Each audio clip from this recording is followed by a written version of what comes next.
आपको अहम खबर से आगाह करते हैं। रहमान खान बस्ती कौर खान के हिंदू मजदूर को मस्जिद के बाहर लगी टूटी से पानी भरने पर तशद्दुद का निशाना बनाया गया। साथ में उनके घर वालों पर भी तशद्दुद किया गया। उनका कसूर ये था कि मस्जिद के बाहर लगी टूटी से उन्होंने पानी भरा। तो इस हवाले से बात करते हैं पीटर जान भील से।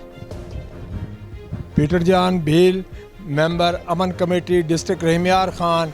अभी गुज़श्ता दिनों में हमारे साथ हमारा काउंसलर जनाब साहबा जी, उसका बेटा सिर्फ पानी पीने गया है और उसके बाद उसके बेटे को भी मारा, उसके पोते को भी मारा और उसकी बीवी और ख़ानदान को मारा। इसके बाद उठा के उसे अपने डेरे पे ले जाके तशद्दुद किया गया। लेकिन अब अफसोस की बात है, पर्चा भी दर्ज हो गया लेकिन अभी तक मुल्ज़मान को ना पकड़ा गया है ना कोई कार्रवाई की गई है। तो हमें अगर पानी पीने का भी हक हासिल नहीं है, क्योंकि गुज़श्ता दिनों में अभी हमने ये वाक़या करबला की बातें सुनी, तो क्या ये लोग यजीज़ हैं या क्या हैं जो पानी भी नहीं पीने देते हमें। तो हमें इसका पानी पीने का हक दिया जाए।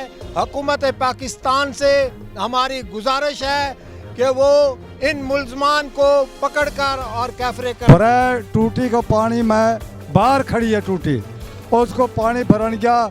मैनू आखे भाई पानी नहीं भरना, मैं कहा जी नहीं भरना। आखे जी इतों नहीं लंघना, मैं कहा जी नहीं लंघना। आखे जी तू चलिया जाए इतों। मैं सिर्फ ये आख्या सरकारी सड़क है, आज जो खड़े ने मेरे पोते को भी मारा, हम पुत्र को भी मारा, मेरे जनाना ने भी मारा। हम चुक के जाके उठे जाके दुकाना दे उत्ते लंबे पाए ने इन्होंने, जे हमारा हक है तो लैके दो। मैनू गुंडागर्दी खत्म करो। पानी पीने का हमारो पानी वहाँ भरन गया था, मन मारा कुटिया है। मैं गरीब लोग हम की कर गए। कैमरा टीम के साथ इमरान कुमार, चोलिस्तान, रहमान खान।